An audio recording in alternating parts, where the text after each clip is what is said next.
Busca la pregunta 93 y te puede pedir que la leas. Pregunta 54.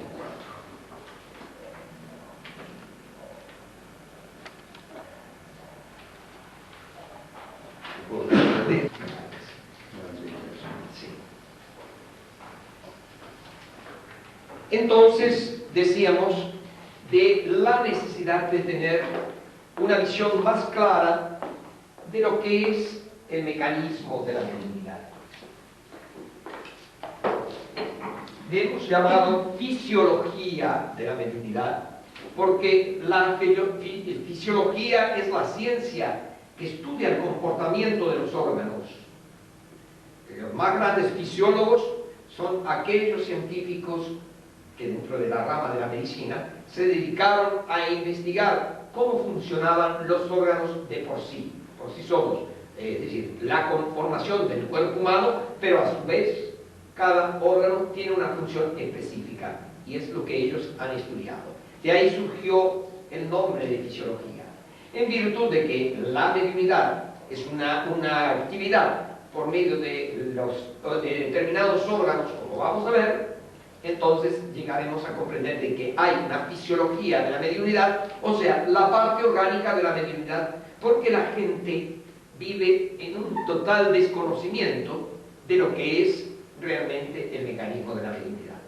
Vamos a encender esto, ahora sí vamos a apagar esa luz. Sí, no, era esta la que hay que apagar. Y enciendes aquella para que no estén tan oscuras. ¿Consiguen leer? ¿Están muy lejos? ¿O prefieren apagar la luz allí? Bueno. Fisiología de la comunicación mediúnica. Consideraciones sobre el periespíritu. Vamos a tomar conciencia de lo que es el periespíritu. Leemos primero en el libro de los espíritus la pregunta 93. Yo te diría hasta dónde. El espíritu propiamente dicho se haya descubierto, como algunos pretenden, o está rodeado de una sustancia determinada. El espíritu se encuentra revestido de una sustancia vaporosa para ti, pero todavía muy grosera para nosotros. Lo bastante vaporosa, sin embargo, para que pueda elevarse en la atmósfera y transportarse a donde quiera. Así como el germen de un fruto se halla circundado por el periespermo, así también el espíritu propiamente dicho está rodeado de una envoltura que, por comparación, podemos denominarla periespíritu.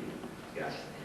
Kardec pregunta si el espíritu estaba rodeado de algo o se presenta directamente así. Y los espíritus le dicen, de una envoltura muy sutil, para nosotros que todavía es posible que sea no tan sutil como los espíritus quisieran, pero para los hombres el periespíritu es invisible. A medida que el espíritu se eleva, el periespíritu es el que también se eleva y se hace más transparente. Cuando nosotros decimos se trata de un espíritu de luz, es porque va perdiendo las formas, ¿no? Porque solamente proyecta la energía que emana de su pensamiento. Por eso Kardec le pone de nombre periespíritu, porque sería lo que rodea al espíritu. Y debemos aclarar algo más. El espíritu sería la esencia, pero el periespíritu, y lo veremos cuando entremos en una forma más profunda, el periespíritu es lo que llaman los científicos el campo modelador de la forma.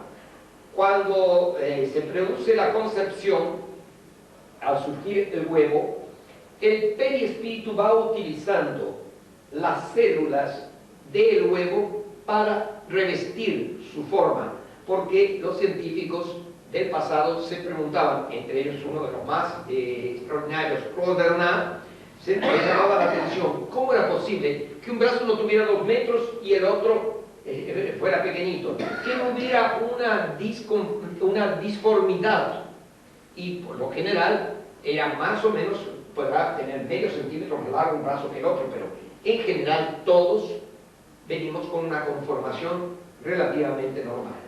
Pues bien, hasta que se descubrió la existencia, desde el punto de vista científico, de lo que Kardec le llama el periespíritu, o sea, el campo modelador de las formas.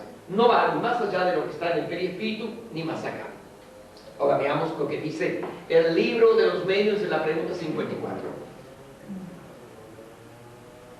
Numerosas observaciones y hechos irrecusables de que tendremos que hablar más tarde nos han conducido a esta consecuencia, a saber, que en el hombre hay tres cosas. Primera, el alma o espíritu, principio inteligente en quien reside el sentido moral. Segunda, el cuerpo, envoltura grosera, material, de la que está temporalmente revestido para el cumplimiento de ciertas miras providenciales. Y tercera, el perispíritu, envoltura fluídica, semimaterial, sirviendo de lazo entre el alma y el cuerpo. La muerte es la destrucción, o mejor, la desagregación de la envoltura grosera de aquella que el alma abandona. La otra se separa y sigue al alma, que se encuentra de esta manera teniendo siempre una envoltura. Esta última, bien que fluídica, etérea, vaporosa, invisible para nosotros en su estado normal, no por eso deja de ser materia, aunque hasta ahora no hayamos podido cogerla y someterla al análisis. Gracias. Entonces, esto que nosotros vemos aquí es el puente entre el cuerpo físico y la esencia, que sería el alma. El hombre es una composición tripartita: espíritu o alma, perispíritu y cuerpo. El espíritu piensa, vamos a ponerlo aquí como mostrándolo como una centella. El espíritu piensa, el perispíritu recibe el pensamiento y lo lleva hacia el cuerpo para que actúe. Digamos, recibe las emociones o las sensaciones del espíritu en el cuerpo o del exterior hacia el interior. Si alguien, por ejemplo, viene un mosquito y me pica en la mano, el dolor lo recibe el perispíritu a través del sistema nervioso por el cuerpo y le indica a la esencia, al espíritu, que hay algo que está molestando. Entonces el espíritu le ordena al perispíritu y al cuerpo que pegue y lo mate. A veces se vuelve mosquito, pero la verdad es que más o menos así cumple la función uno y el otro. Bueno, veamos entonces. Ustedes dirán, pero ¿qué tiene que ver esto con la mediunidad? Es muy importante y ustedes lo van a ver. Constitución del perispíritu, organizado por energías propias y electromagnéticas y dirigido por la mente, está constituido de varios fluidos emergentes de la energía universal primitiva. Por eso es sutil, por eso es invisible a los ojos, pero es una materia quinta esenciada que no se conoce acá en la Tierra como para definirla, como para darle nombre, porque es una materia fluídica, porque nosotros, por ejemplo, la energía eléctrica es un fluido. Lo que pasa es que nosotros no lo vemos, vemos la consecuencia, pero la energía está allí. Pues bien, debido a las moléculas de que está formado, responde por las alteraciones del aparato fisiopsíquico. Ahí es donde se refleja en el cuerpo las sensaciones que vienen del cuerpo hacia el espíritu o del espíritu hacia el cuerpo. Funciones. Parte esencial del complejo humano es el mediador plástico entre el espíritu y el cuerpo físico. Mantiene la vida vegetativa, es decir, todo aquello que hace a la organización física propiamente dicha. Y orgánica, de que depende el soma, o sea, el cuerpo. Es dirigido por la mente acorde al grado evolutivo del espíritu. En él están las matrices reales de las funciones que se manifiestan en el cuerpo, porque en el perispíritu están las marcas de las enfermedades congénitas que muchas veces nos llaman la atención. ¿Cómo es posible que pase esto o aquello? Pero están impresas en el perispíritu. Nomenclatura. El apóstol Pablo le llamó cuerpo espiritual, como leemos en la primera epístola a los Corintios, para que ustedes vean que no es un descubrimiento del espiritismo, ni mucho menos. Estamos hoy frente a una realidad. Paracelso le llamaba Evestum, los Vedas le llamaban Linga Sharira, Sócrates le llamaba psicosoma, actualmente se llama cuerpo bioplásmico. Es una composición orgánica plástica que se extiende, se dilata, y cuando, como decía en el libro de los medios, cuando el cuerpo muere, esto se plasma en el espíritu, permitiéndole de esa manera la identificación. Cuando los videntes ven a un espíritu, lo ven a través del periespíritu de que está revestido, que sería ¿cómo llamaríamos? La cédula de identidad. No sé si el carnet de identidad. El carnet de identidad del espíritu. Por eso, ahí el espíritu se muestra como fue en la última encarnación, o puede presentarse en otras encarnaciones pasadas, manifestándose a través del perispíritu. Responsabilidad. Lo es por la irradiación de la energía de los trillones de corpúsculos celulares, puesto que el aparato que constituye los diversos órganos, cuya forma y anatomía le pertenecen, las células solo cumplen la función de su revestimiento, campo modelador de las formas. En él están los orígenes patológicos, o sea, las enfermedades de disturbios dolorosos como la esquizofrenia, la epilepsia, la lepra, el pénfigo y el cáncer, de variada etiología, porque en el momento propicio favorece la sintonía con microorganismos que se multiplican desordenadamente. Estas son enfermedades que podríamos llamarle kármicas. Nadie tiene porque sí esquizofrenia, epilepsia, lepra, pénfigo o cáncer, sino es porque hay una deuda del pasado.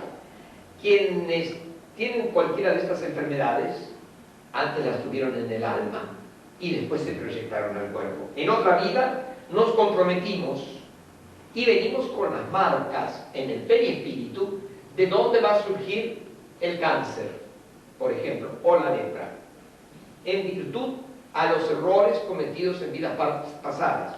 Que a veces dicen, pero ¿cómo tienes enfermedad? ¿Cómo Dios, cómo es posible que haga una cosa de estas? Es la consecuencia de nuestro pasado espiritual.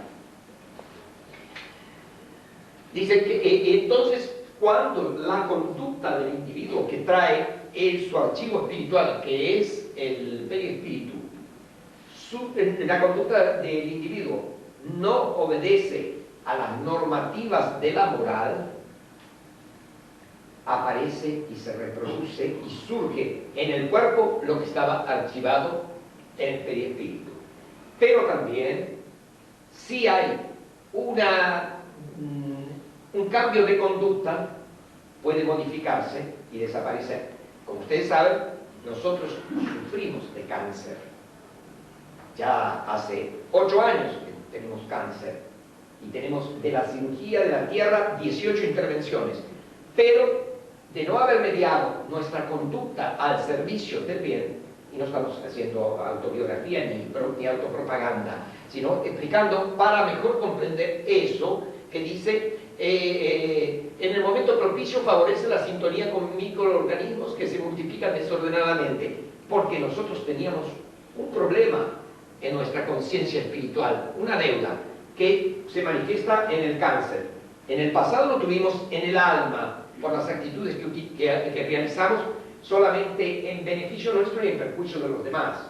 Entonces, hoy surge el cáncer, pero en virtud de la foja de servicio que teníamos en beneficio de los demás, no permitieron que el cáncer nos matara, porque cuando surgió el cáncer, nuestro tumor canceroso, primero, ya era el fin de prueba, era el motivo de que dejáramos la tierra. Entonces, como ya veníamos con con un periodo de trabajo, los espíritus nos permitieron prolongar la vida y seguimos. Apenas estamos diciendo esto para que ustedes interpreten, ¿no? O a través de sintonías propias, dando lugar a la aceleración de las perturbaciones psíquicas prolongadas, obsesión. La obsesión es la consecuencia de nuestra conducta. Si nosotros no tenemos una conducta en el campo del bien, La obsesión también surge como los problemas de las enfermedades.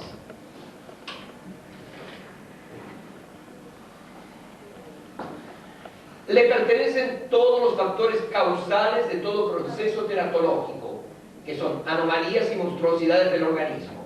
Los casos teratológicos son esos casos de esos seres que vemos totalmente deformados, que no consiguen comunicarse con el mundo exterior, que a lo mejor tienen vida solamente en los ojos. Nosotros vimos un caso patético en Japón, nunca habíamos visto una cosa semejante. Era una criatura que suponemos, por la señora que lo llevaba, tendría 10, 12 años, aunque el cuerpo era pequeñito así, todo deformado, todo retorcido, y solamente tenía expresión en los ojos, lo que provocaba una situación así de mucho impacto. Japón es un país donde hay una gran carga emocional en virtud de las situaciones que han vivido y que siguen viviendo. Pues bien, cuando nosotros vimos eso, íbamos con una señora que nos llevaba, dijo, qué horror, dijo ella, digo, por favor, vamos a ponernos a orar en favor de ese ser que está encerrado en esa cárcel tan terrible, tan limitado, y por su madre, para que no le falten las fuerzas para soportar esa prueba.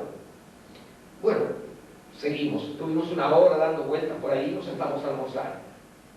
Al cabo de un rato, entra la señora con esta criatura y se sienta justamente al lado nuestro.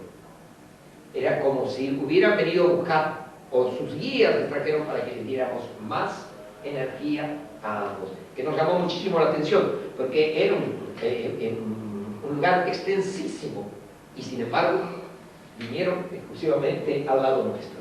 Pues bien, es el factor esencial para el intercambio mediúmnico entre encarnados y desencarnados. Es a través del perispíritu que se procesa la mediunidad. Por eso la tenemos aquí. Refleja el pasado del hombre en la forma de las tendencias del presente, liberándose de las fijaciones negativas o las acumula, de acuerdo a la dirección que al espíritu se le ocurre aplicar de los recursos natos. Toda experiencia venal lo brutaliza, es decir, lo hace más denso, desequilibrándole los centros vitales, quienes posteriormente responderán con desórdenes y distonías variadas en la forma de enfermedades insolubles. Las acciones de ennoblecimiento y los pensamientos superiores, cuando son cultivados, le ofrecen potencialidades elevadas que lo liberan de las pasiones, con la consecuente sublimación de los sentimientos que enaltecen el espíritu. Quiere decir que nuestro perispíritu será más sutil en la medida que nuestro espíritu se vaya elevando.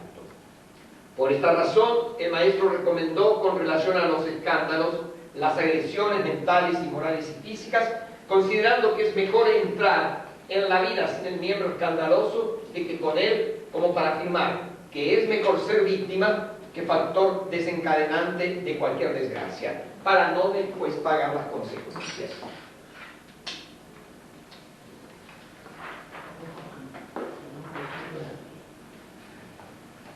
¿Hay algo que no está claro? Bueno, me alegro. Aquí tenemos un corte antero-posterior de las palabras y un mecanismo central que son los nervios que activan los músculos que se movilizan cuando hablamos. Centros nerviosos localizados en el bulbo y en el puente, con partes del sistema nervioso central y por las conexiones de esos centros nerviosos con los centros corticales del lenguaje. La articulación de la palabra es diferente del lenguaje. No es la misma cosa, a pesar de que nosotros pensemos que es así. Lenguaje. Función psíquica constituida por el conjunto de señales por medio de las cuales el hombre expresa su pensamiento. El lenguaje nos permite comunicarlo, nos permite explicar el sentimiento. Palabra, lenguaje. Función psíquica constituida por el conjunto de señales por medio de las cuales el hombre expresa su pensamiento, dijimos. Palabra y escritura son formas de expresión del lenguaje. Al hablar y al escribir, el hombre expresa su pensamiento. Para comprender el pensamiento de alguien nos valemos de los sentidos: audición, para oír y de la visión para leer. El proceso de la aplicación del lenguaje se inicia al nacer, cuando el bebé asocia los sonidos, palabras, con determinadas sensaciones táctiles, visuales, auditivas. Esta asociación producida por mecanismos de fijación refleja queda grabada en la memoria. Ahora veamos, en la comunicación entre dos personas tenemos una que habla y otra que escucha, distinguiéndose estas etapas. Estoy hablando, ¿no? Muy bien.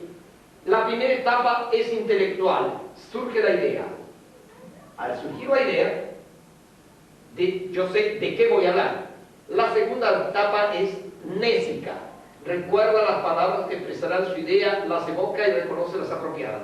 Porque si yo estoy pensando en la mediunidad, no puedo hablar de cómo se cocina una torta. Es decir, tengo que buscar las palabras adecuadas que revistan la idea para que ustedes me entiendan. Y la tercera etapa es la motora, fase en la que se movilizan los músculos para pronunciar las palabras. Es decir, son las tres etapas. Pienso, busco las palabras adecuadas y las manifiesto. El que escucha tiene también tres etapas. La primera etapa es sensorial, es decir, de los sentidos. Escucha las palabras. La segunda etapa, mnésica, que esto viene de nesis, de memoria, ¿no? Identifica las palabras oídas con la idea que expresan, porque si yo les hablo en una palabra en sueco que solamente entendería nuestra querida Sol, ustedes no entenderían nada, yo tampoco, ¿no? Porque no hablo sueco.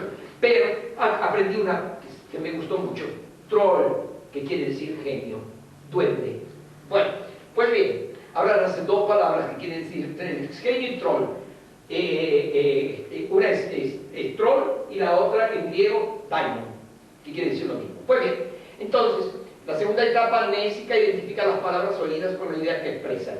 Y la tercera etapa intelectual, el individuo comprende el sentido de las palabras, porque de nada vale hablar si no vamos a comprender el sentido de las palabras.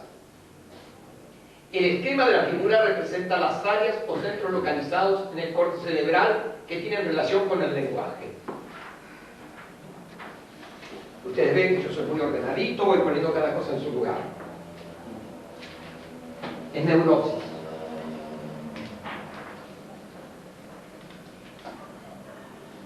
Yo soy muy mal dibujante, ¿eh?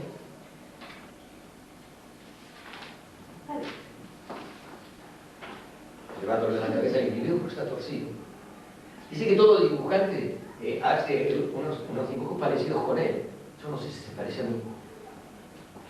Bueno, la nariz es grande, pero en fin, bueno. Tenemos entonces, uno, centro de la memoria de la palabra hablada. Estos son mecanismos que tiene el cerebro para que se produzcan los fenómenos que aquí vemos. Centro de la memoria de la palabra hablada, localizado en el lóbulo temporal y está en relación con el centro de la audición. 2. Centro de la memoria de la palabra escrita, localizado en el córtex del lóbulo occipital, está en relación con el centro de la visión, lo que utilizamos para leer. 3.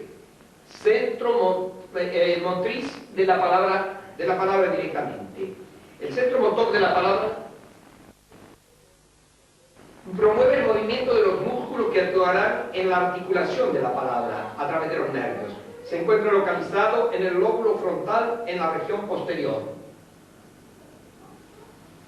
Es el que pone en movimiento todos estos músculos de aquí y de ahí. 4. Es con el mayor elemento posible para serle suministrado al espíritu comunicante para una disertación o un trabajo escrito de envergadura moral, intelectual, científica, acorde con su propia evolución. Porque antes, cuando estábamos en el proceso de la experimentación, hace un siglo, los medios, o sobre todo las medios, eran sonambúlicos. El espíritu incorporaba, entre comillas, en el cuerpo del medio y actuaba directamente sobre él. Por eso podían dar manifestaciones en otras lenguas, personas analfabetas como era Eusapia Paladino, hacía materialización de espíritus y también disertaciones increíbles que no tenía su capacidad intelectual para ello. ¿Qué es el trance? El estado de trance es ese grado de sueño magnético que permite al cuerpo fluídico, al perispíritu, exteriorizarse, desprenderse del cuerpo carnal, viviendo entonces el alma siquiera por unos momentos una vida libre e independiente. Cuando nosotros dormimos, siempre el espíritu se desprende del cuerpo y puede desplazarse. Cuando el trance es de sueño magnético, es decir, aplicándole magnetismo, el medium cae en trance profundo, su espíritu puede desprenderse y a través de él habla el espíritu. Sin embargo, la separación es jamás completa, puesto que ello provocaría la muerte. Nunca se aleja el espíritu lo bastante, porque corre el riesgo de que se produzca la muerte. O mejor, se puede separar, pero nunca totalmente. Eso es lo que queremos decir. Mientras dura el trance, el medium habla, anda, escribe automáticamente. El estado de trance puede ser provocado ya por la acción de un magnetizador, ya por la de un espíritu. El medium puede, bajo el imperio de su voluntad, de una voluntad superior, ampliar sus sentidos psíquicos. León Denis, en Lo Invisible, capítulo 19. Veamos ahora tipos de trance. El farmacológico se produce por medio de drogas que anulan la conciencia del individuo. Es un trance provocado por medio de drogas. ¿No?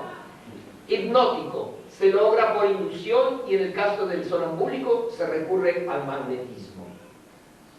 Mediúmnico, diferenciando los grados de sensibilidad mediúmnica y las relaciones medium-espíritu, este se logra en forma normal en las sesiones específicas o en forma coercitiva a través de la obsesión. Dolencias mentales y mediunidad, porque hay quien dice que la mediunidad lleva a la locura.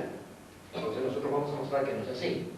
La epilepsia, enfermedad general caracterizada principalmente por accesos repentinos con pérdida brusca del conocimiento y convulsiones. La epilepsia de Jackson está limitada a ciertos grupos de músculos cuyo origen se conoce, irritación en la corteza gris del cerebro, que puede haber sido producido por un traumatismo, cicatrices, tumores, lesiones, que provocan las convulsiones, que provocan una epilepsia. Eso es el caso de la epilepsia de Jackson. La causa de la epilepsia genuina se desconoce, de acuerdo a lo que dice el diccionario enciclopédico breve Pasacalpe. Claro, pero hay una epilepsia que los espíritus nos dicen que es provocada por los espíritus obsesores, en el caso de la mediunidad torturada. Cuando alguien está bajo un proceso de obsesión, puede tener epilepsia, pero no la convulsión. El electroencefalograma puede dar epilepsia. Francisco Cándido Javier, cuando está en trance, le han sacado electroencefalogramas y aparece como epilepsia y jamás ha tenido convulsiones, porque es la presencia del espíritu presionando su perispíritu para manifestarse. ¿Está claro? Esquizofrenia, enfermedad mental cuyos síntomas primordiales son la disociación del pensamiento con lucidez del conocimiento, alucinaciones a las que el enfermo da crédito total, por absurdas que sean, y trastornos de la afectividad que conducen en los casos graves a una demencia incurable. Estas son enfermedades kármicas, como tuvimos oportunidad de hablar.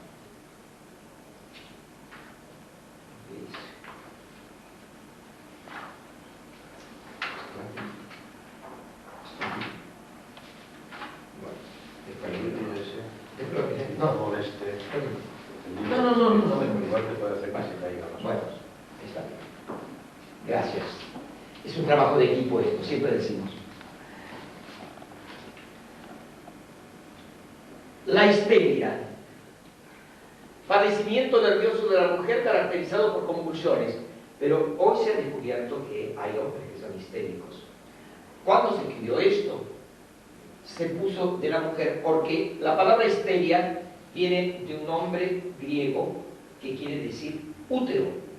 Como el hombre no tiene útero, no se suponía que pudiera existir histeria del hombre. Y se ve que el que escribió esto era muy machista. Por eso puso directamente padecimiento nervioso de la mujer caracterizado por convulsiones, sofocación, sugestibilidad extrema que lleva a la autosugestión y al hipnotismo. En la variedad de síntomas descuellan los trastornos intelectuales, exageración, simulación, trastornos motores, parálisis, trastornos sensoriales, hiperestesia, que es una hipersensibilidad, anestesia, no sienten dolor en una pierna, no sienten en un brazo, catalepsia, dolor ovárico. El tratamiento se basa en la psicoterapia, electroterapia e hidroterapia. Estos son tratamientos muy antiguos. El libro de los medios nos dice en el capítulo 18, pregunta 221, la facultad mediúnica es un signo de un estado patológico, o sea, de una enfermedad, sea este cual fuere, o simplemente anómalo. Pregunta Kardec, y los espíritus responden, a veces anómalo, es decir, anormal, pero no patológico. Hay medios que gozan de salud vigorosa, los que se hallan enfermos lo están por otras causas.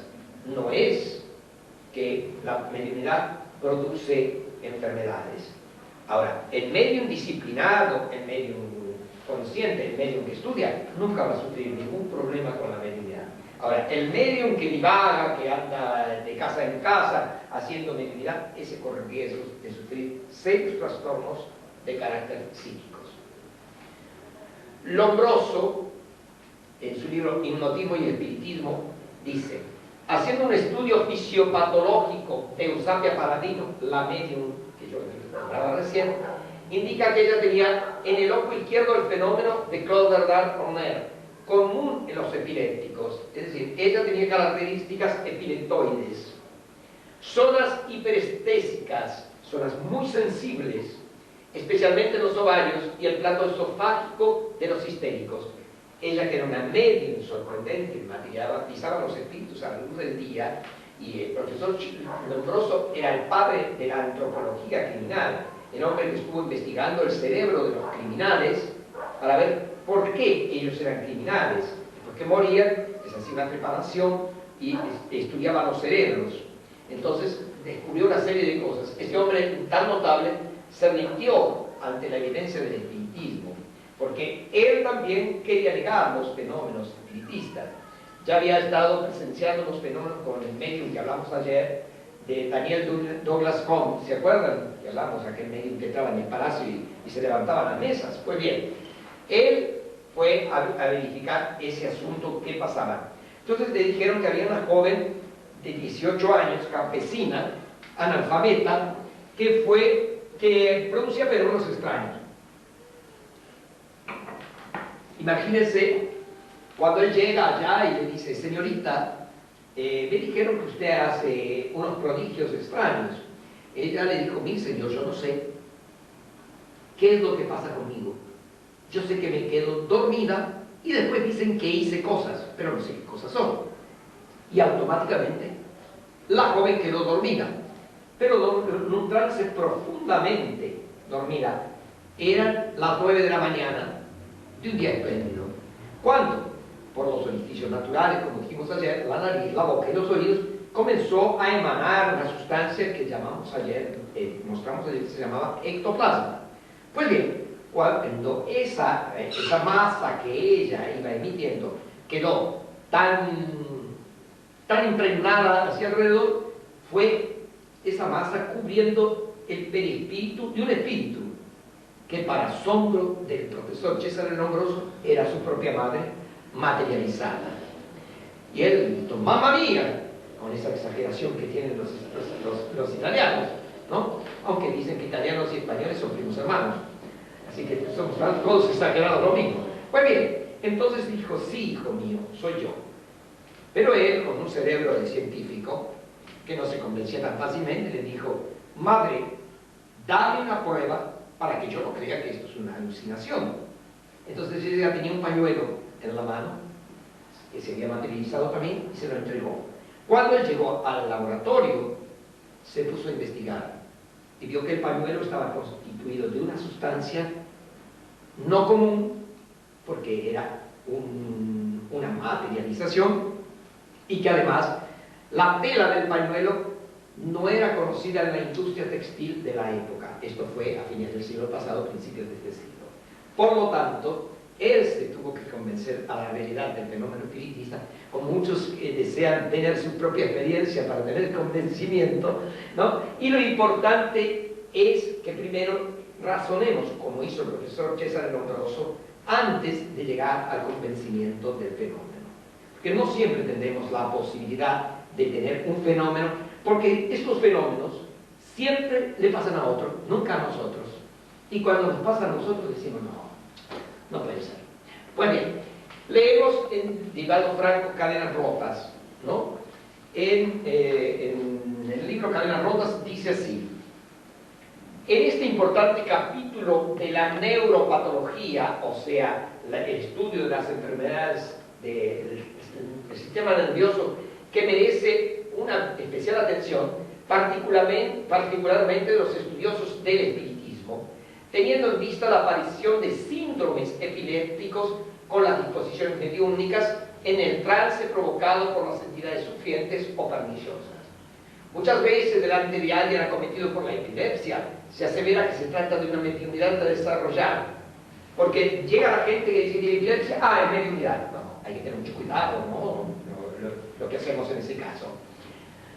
Es una mediunidad a desarrollar, no siempre será el caso, como si la facultad mediúnica fuera una expresión patológica de la personalidad alienada.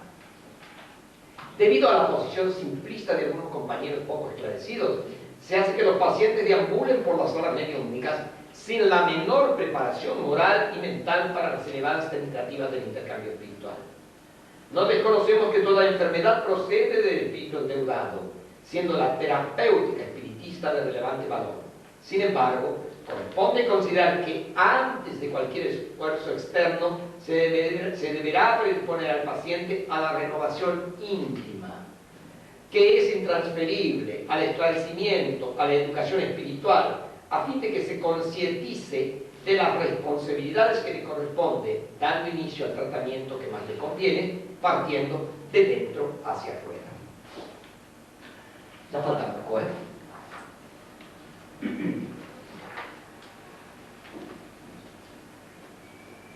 Esta es la última hoja. No pidan más, que no hay más.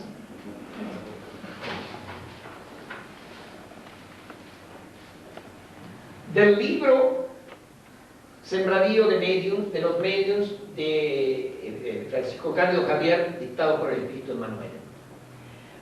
En relación a que la mediunidad trae enfermedades. En lo que se refiere a los enfermos, los científicos ateos apenas consiguen ver el cuerpo en el alma, y los religiosos extremistas tan solo ven el alma en el cuerpo. Empero las inteligencias sensatas observan a uno y a otro, o el cuerpo o el alma, conjugando bondad y medicación en los procesos de cura. Los científicos ateos, a la manera de los técnicos puros, casi siempre emplean exclusivamente al laboratorio toda orientación terapéutica, interpretando a la molestia como siendo un mero caso orgánico en curso, previsto, como si el cuerpo fuese un aparato frío, de comportamiento precalculado, olvidándose de que los corpúsculos blancos de la sangre fabrican antitoxinas sin haber asistido a ninguna clase de química. Los religiosos extremistas,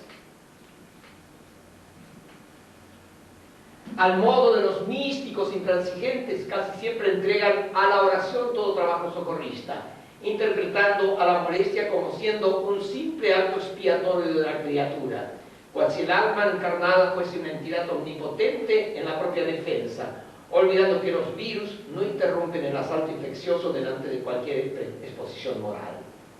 Las inteligencias sensatas, en cambio, perciben que el cuerpo se mueve gracias al alma, sabiendo no obstante que el alma, en el plano físico, precisa del cuerpo para manifestarse, aunque reconozcan que toda reacción sustancial procede del interior hacia lo exterior, razón por la cual en todos los tratamientos y como acción suplementaria será lícito recurrir a las fuerzas inagotables del espíritu. La luz, por favor. La luz está aquí.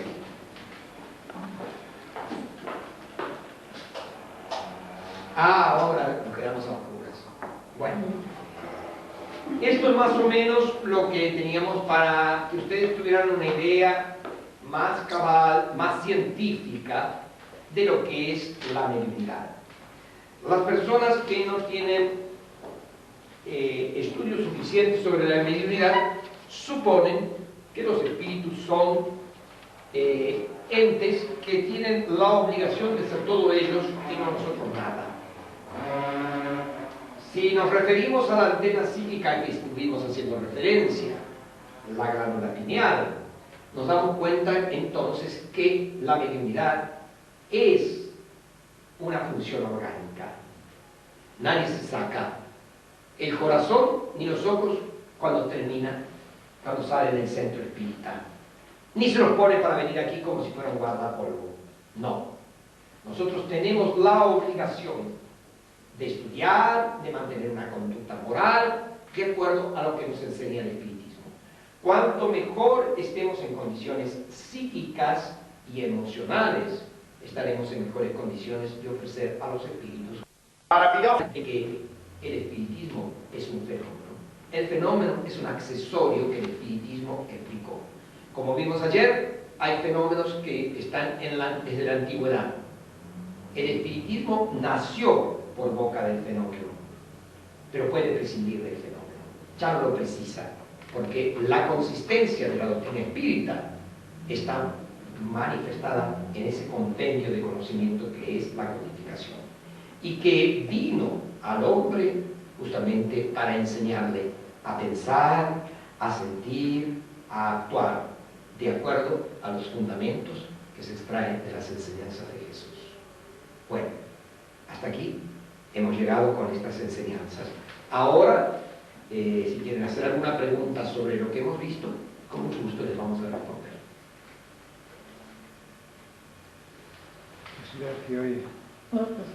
¿En qué medida el aura y el perispíritu son semejantes?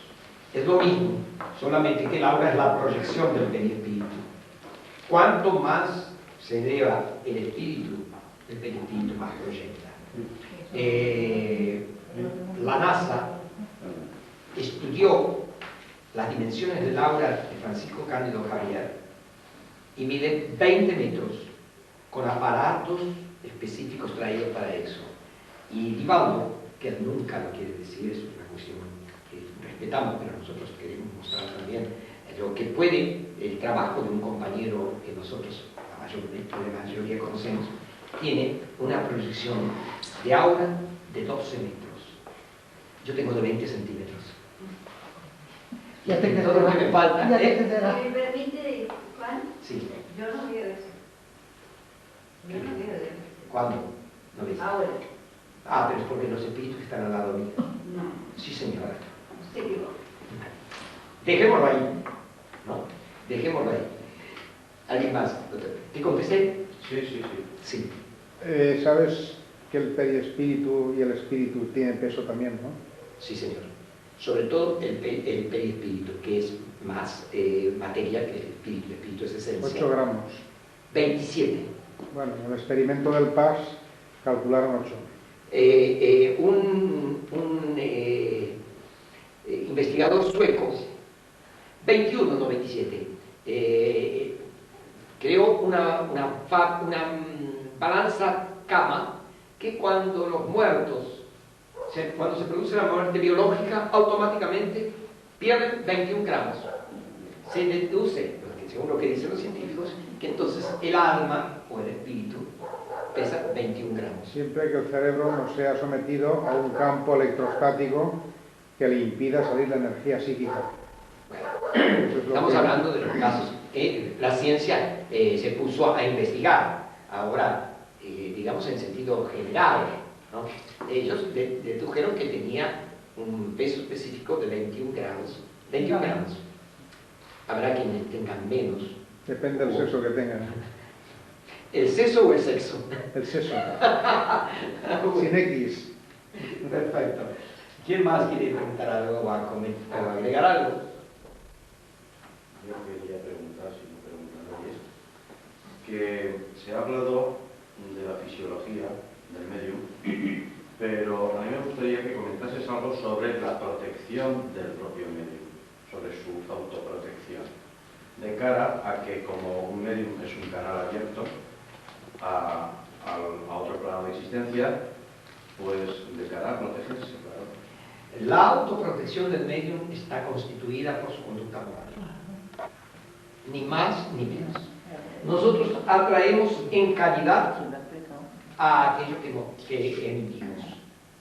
Si nosotros tenemos pensamientos negativos, estaremos rodeados de entidades que se sienten atraídas por una misma vibración de onda y que sus pensamientos son negativos. Si nosotros tenemos pensamientos positivos, tendremos a nuestro lado entidades de esa naturaleza. Por eso Jesús decía, orad y vigilad, porque la oración nos eleva, y si vigilamos, observamos qué tipo de pensamiento nos rodea. Es muy importante que el medio tenga conciencia de eso, para que no caiga en problemas de obsesión por una atracción a las propias tendencias que él tiene, traídas del pasado, y que se incrementan como prueba de las vivencias que tenemos aquí en la Tierra. ¿Qué más? ¿Tú no tienes nada para preguntar? Millones de preguntas. No te voy a responder 999, pero una te voy a responder enseguida. Sí. ¿De qué forma se refleja la patología del cuerpo etéreo hacia el aura? Bueno,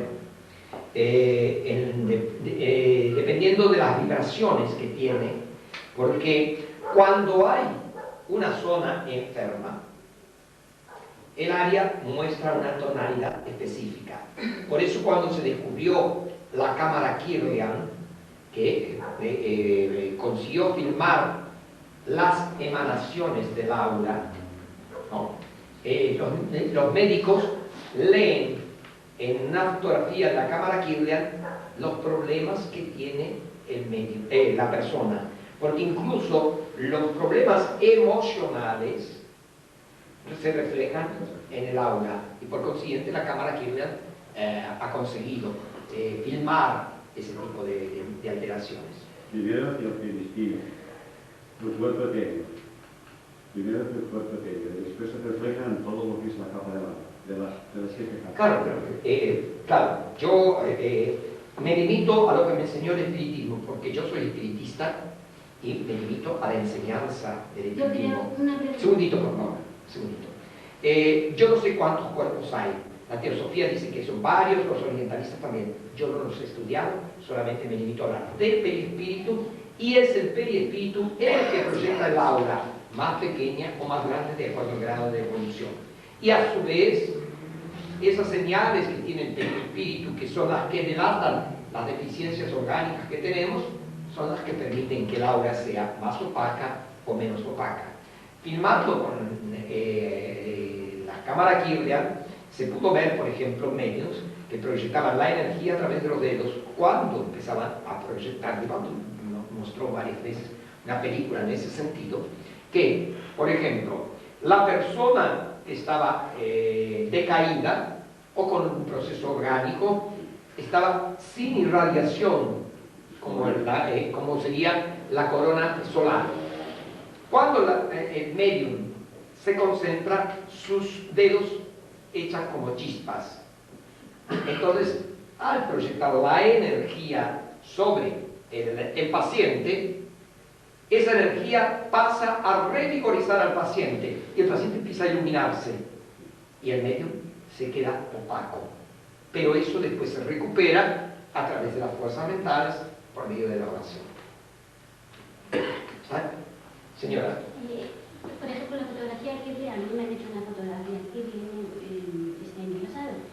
Ahí no se te refleja el alma, sino simplemente la parte física misma, ¿no? No.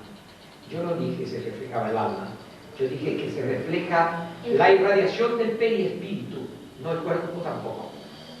La interpretación de esa luminosidad que saca la cámara Kirlian es la que demuestra qué es o cuál parte del organismo está enfermo, como cuando miran una radiografía.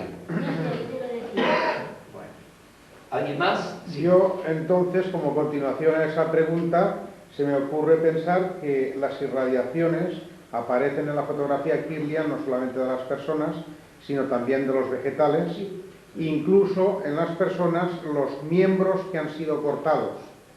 Por ejemplo, un enfermo que ha sufrido la amputación de una pierna sigue apareciendo, aunque más tenue, una irradiación también. Lo que comprueba la existencia del perispíritu. Lo que pasa que en las plantas... En las personas, pero no en los vegetales. Claro, en las plantas, eso iba a explicar. En las plantas no hay un perispíritu, hay un psiquismo, se llama psiquismo. Entonces, si yo corto la hoja aquí, la energía sobrante recompone la hoja como sería, como estaba siendo originariamente, por una razón muy sencilla, de que esa energía también conforma un campo modelador de las formas, solo que en el hombre es mucho más importante, desde luego. Vale. ¿Qué más? Otra pregunta. Ah, un momentito, debo hacer una más. Me trae el aparato y si no, le digo más. No, tengo una deuda moral. Sí, más. No, la glándula pineal también, digamos que reacciona de una forma o de otra a determinados, no sé cómo llamarlo, ¿no? Estímulos. Sí, estímulos de luz. ¿Eso es así? Por eso dijimos que dependiendo de la energía, es decir, primero no está totalmente confirmado, se veía ahí que estaba en potencial, sería, ¿no? El condicional sería la sede del alma, no está confirmado, por eso dice al final el doctor Jorge Andrea dos Santos, que no podemos negar, con el conocimiento que tiene la ciencia aún hoy, de que pueda ser todo aquello que viene del pasado, pero se sigue investigando. Ahora, las vibraciones que se llegan a la glándula pineal son las que ejercen la función de radar. Por eso el radar que capta ondas, vibraciones. Entonces, eso es lo que sucede con la glándula pineal, actuando como radar. Ahora, la irradiación será directa o en relación directa a lo que recibe para captar. Por otro lado, la glándula pineal es lo que los orientales llaman el tercer ojo, que estaría más o menos a esta altura del cejo, en dirección directa al cerebro. Era una con trampa. No. Una pregunta con trampa. Sin trampa. Yo en algún lugar he oído que se están recibiendo determinados lugares del universo por el paso, por el movimiento de los cuerpos celestes. El planeta Tierra está atravesando unos determinados lugares del universo, del espacio, donde se produce durante unos ciertos momentos cíclicos una irradiación de mayor calidad, de mayor nivel vibratorio, y que eso podría estar sucediendo ahora, estimulando precisamente la glándula pineal, y como consecuencia de ello habiendo un resurgimiento, una recuperación en este momento necesario en el planeta Tierra de todos estos conocimientos, El intercambio, sobre todo de la las mayoría. sensibilidades. Eso hay alguna... Cuando nosotros estamos dando un pase, generamos un campo electromagnético. Es una energía que se acentúa con el movimiento. Lo que pasa es que Jesús, por ejemplo, hacía la imposición de las manos, él era una dínamo que emitía una energía incomparable. No precisaba de ningún movimiento, ponía las manos. Ahora, hay medios que tienen una capacidad suficiente como para irradiar solamente con las manos, no precisan de movimiento. Porque el movimiento genera, la fisión genera más energía, a mente aquella que irradia el propio magnetizador, más la que viene de los espíritus.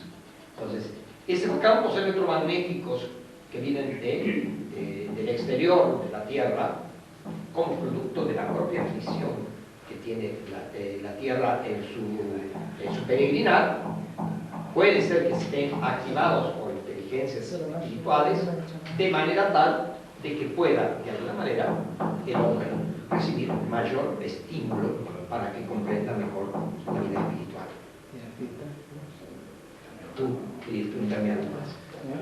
simplemente que si se comprende que el perispíritu es el eslabón entre el espíritu y el cuerpo, si el perispíritu plasma para el vidente o para la cámara Kirlian los fallos físicos o virtudes físicas Perdón, que pueden... la cámara Kirlian graba la irradiación, no el perispíritu, no nos engañemos, la irradiación del perispíritu, la proyección. Pero entonces lo que ve el vidente psíquico no es lo mismo que lo que proyecta la cámara Kirlian. Puede ver más energía o menos energía la cámara Kirlian puede captar, pero el vidente puede captar formas, puede captar detalles, vestimentas. Nosotros mismos vivimos una experiencia, dimos detalles de un joven que se nos había parecido, estábamos diciendo a su mamá las características y ella la confirmó. Y le dijimos, cuando ella nos pide que por favor volviéramos a darle la descripción de su hijo, que le estaba dando a ella mucha alegría. Entonces, sabiendo que el hijo estaba ahí, entonces le dijimos, le escribimos y le dijimos, y él tiene puesta una camisa azul a rayas finitas, no de jean, no de tela de vaquero.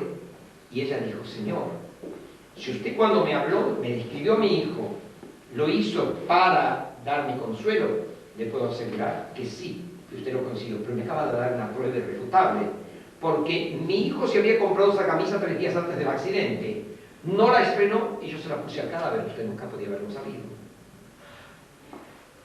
A la tarde, ella era la esposa de un neurocirujano muy importante, materialista.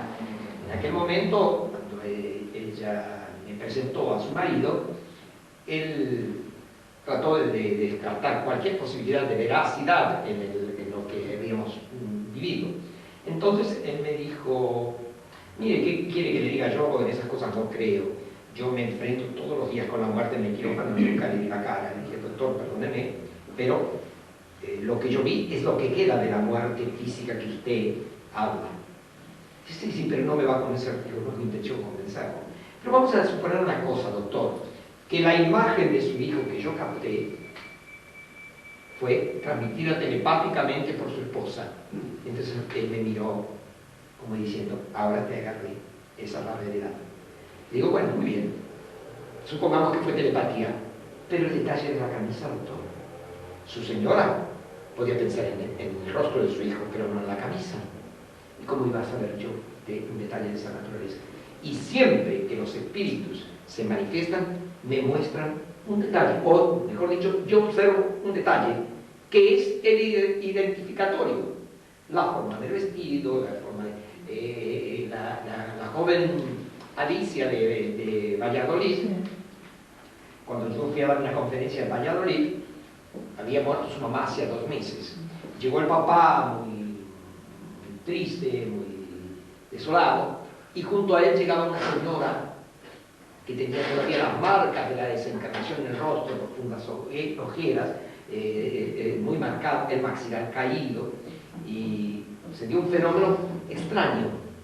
Primero la vi con un vestido, primero la vi con una blusa y una falda, y después la vi con un vestido, en el término de 10 minutos, ¿no?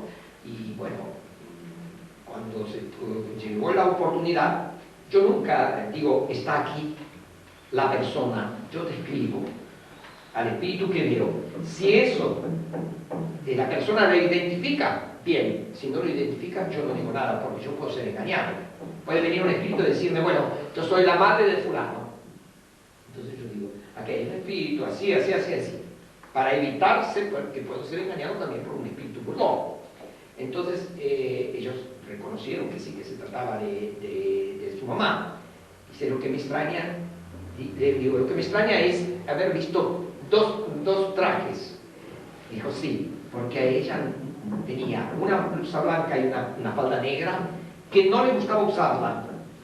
Y el otro vestido con que aparecía era un vestido blanco con flores negras, abotonado acá adelante, características así de la señora mayor. Y efectivamente trajeron una fotografía y ella tenía un problema en el maxilar, que casi no podía cerrar la boca.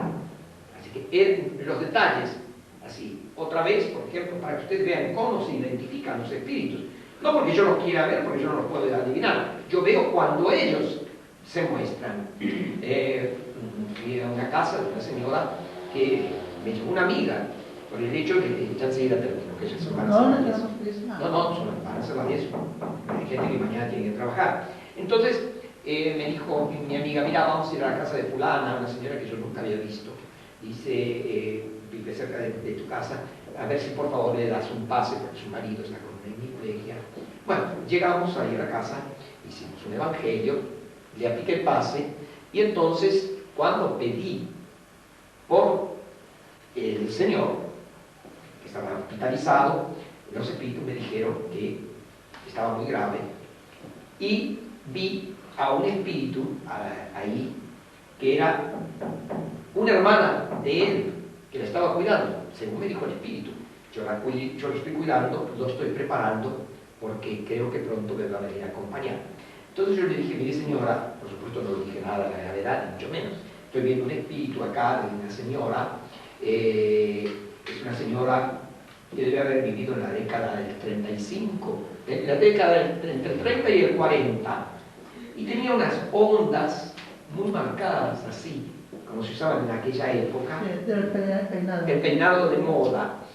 Digo, es una señora de cabello negro, representa más o menos unos 35, 38 años, no más, delgada, con un vestido negro escotado.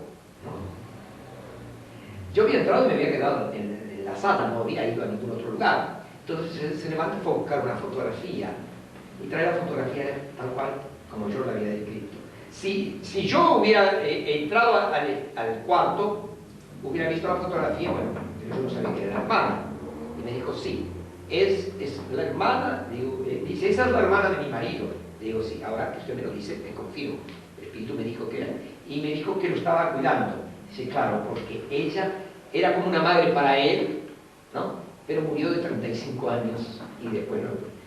Es decir, cuando los espíritus se muestran, realmente hay detalles que no se pueden ocultar. Bueno, ya nuestra tarea aquí en Valencia termina esta noche. Queremos agradecerles mucho, mucho esta atención que ustedes tuvieron para con nosotros, de prestarnos oído, de haber venido a conversar con nosotros. En fin, no tenemos cómo agradecerles porque para nosotros este trabajo es muy importante, sobre todo para nuestra vida espiritual. Y solamente nos resta pedirle a Dios que les dé mucha salud física y espiritual, y sobre todo mucha paz y mucha alegría. Muchas gracias.